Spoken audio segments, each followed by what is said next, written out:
Assalamu alaikum students, my name is Mohammad Awais Sadiq and I am your class 11 mathematics teacher. Students, last lecture में हमने exercise 7.6 को complete कर लिया था. आज के लेक्चर में हम नेक्स्ट टॉपिक स्टार्ट करेंगे जो कि है एडिशन ऑफ प्रोबेबिलिटीज़. तो आइए चलते हैं वाइट बोर्ड की तरफ और आज का लेक्चर शुरू करते हैं.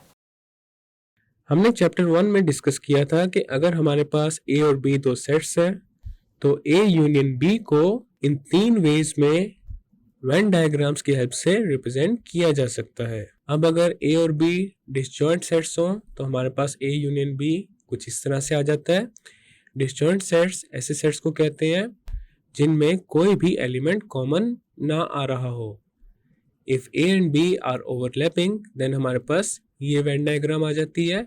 ओवरलैपिंग सेट्स ऐसे सेट्स को कहते हैं जिनमें कोई ना कोई एलिमेंट कॉमन आ रहा हो. And if A is a subset of B then हमारे पास कुछ इस तरह की वेन डायग्राम बन जाती है. We know that P of E is the probability of the occurrence of an event E. If A and B are two events then P of A is equal to the probability of the occurrence of event A. P of B is the probability of the occurrence of event B. P of A union B is the probability of the occurrence of A union B. And P of A intersection B is the probability of the occurrence of A intersection B. The formulas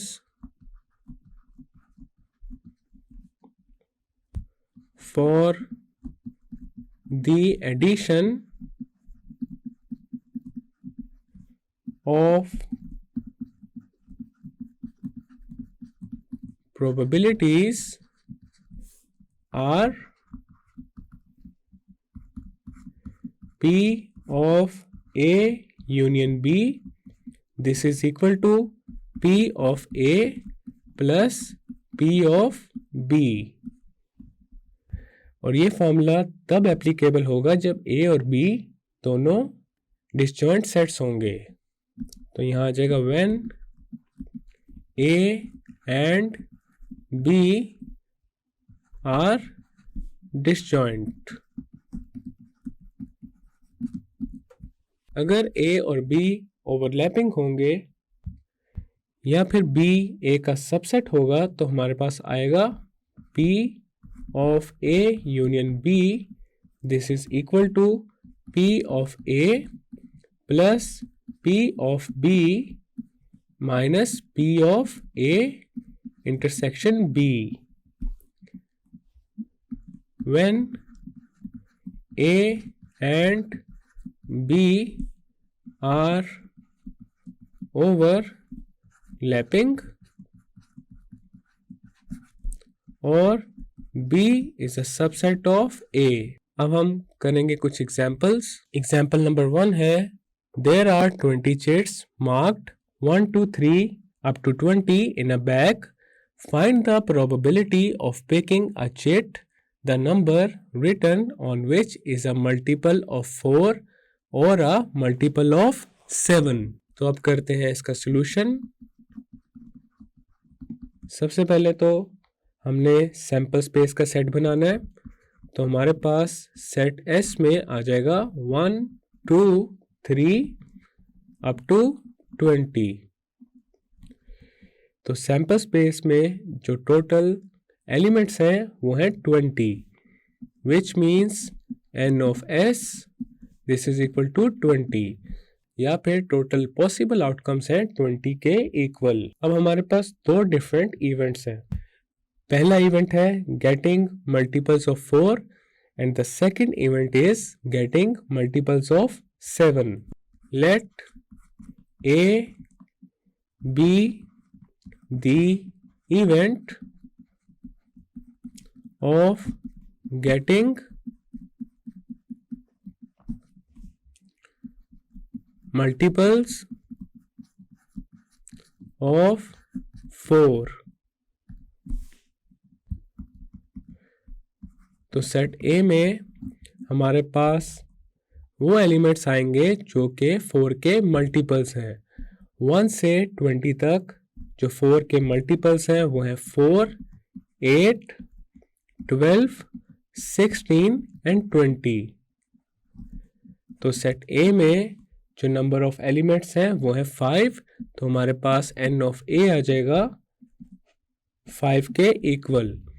अब हमने find करनी है probability of the event a। So p of a this is equal to n of a divided by n of s, and this is equal to 5 over 20. 5 into 1 is 5, 5 into 4 is 20, and this is equal to 1 over 4. अब यहाँ पे जो दूसरा event है उसको denote करेंगे b के साथ।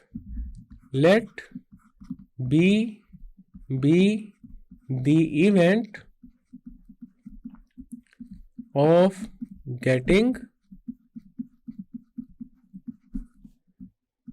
multiples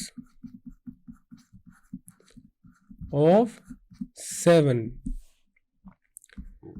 तो सेट B में हमारे पास वो एलिमेंट्स आएंगे जो कि 7 के मल्टीपल्स हैं 1 से 20 के दरमियान।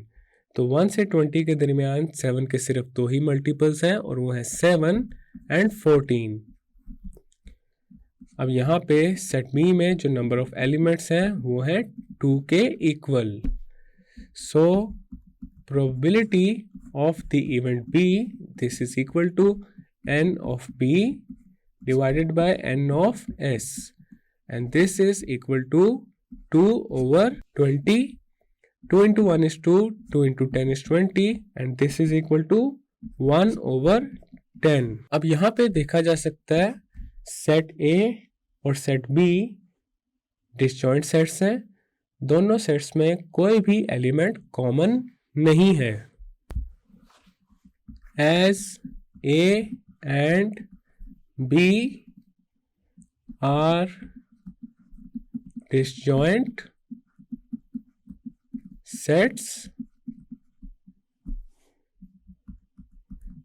so probability of A union B this is equal to probability of the event A plus probability of the event B, and this is equal to 1 over 4 plus 1 over 10, and this is equal to 20 denominator में आ चुका है और numerator में हमारे पास आ जाएगा 5 plus 2, and this is equal to 7 over 20.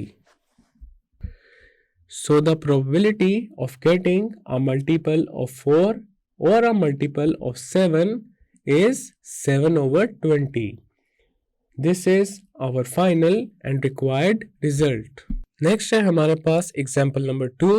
A die is thrown. Find the probability that the dots on the top are prime numbers or odd numbers. तो अब इसका करते हैं solution.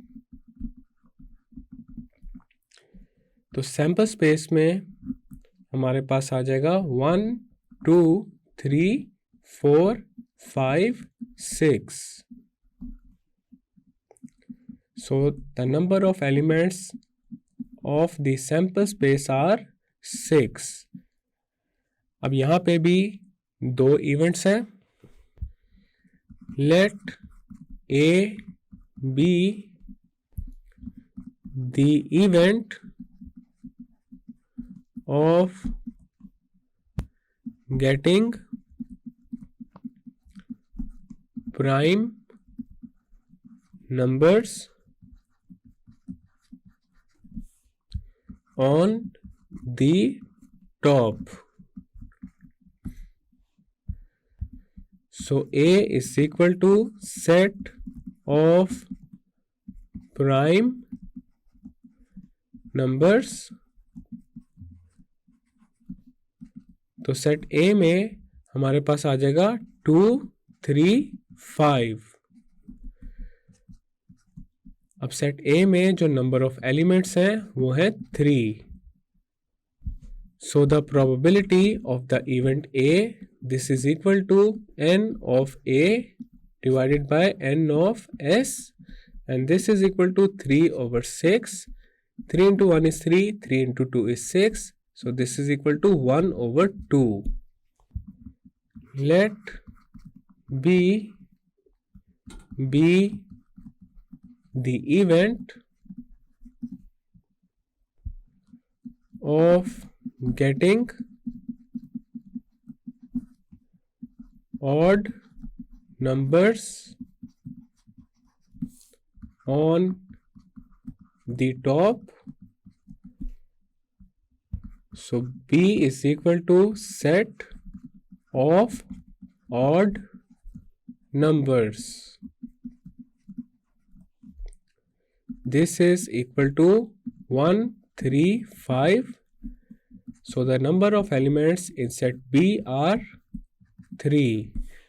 So probability of the event B, this is equal to n of B over n of S, and this is equal to 3 over 6.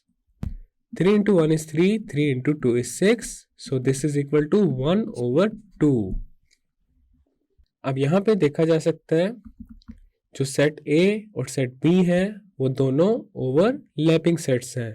अब अगर A और B overlapping sets हैं तो probability of A union B, this would be equal to probability of A plus probability of B minus probability of A intersection B.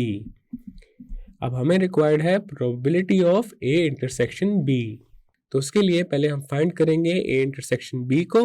A intersection B, this is equal to 2, 3, 5 intersection 1, 3, 5. This is equal to, अब यहाँ पे जो common elements हैं वो है 3, 5. So the number of elements in the set A intersection B are 2. So probability of A intersection B, this is equal to n of A intersection B over n of S, and this is equal to 2 over 6. 2 into 1 is 2, 2 into 3 is 6, so this is equal to 1 over 3. Since A and B are overlapping sets, तो हमारे पास P of A union B आ जाएगा, P of A की जगह आ जाएगा 1 over 2 plus P of B की जगह भी आ जाएगा 1 over 2 minus P of A intersection B is 1 over 3. This is equal to 1 over 2 plus 1 over 2 is 2 over 2 minus 1 over 3. 2 से 2 cancel, so this is equal to 1 minus 1 over 3, and this is equal to denominator में आ जाएगा 3 और numerator में आ जाएगा 3 minus 1, and this is equal to 2 over 3.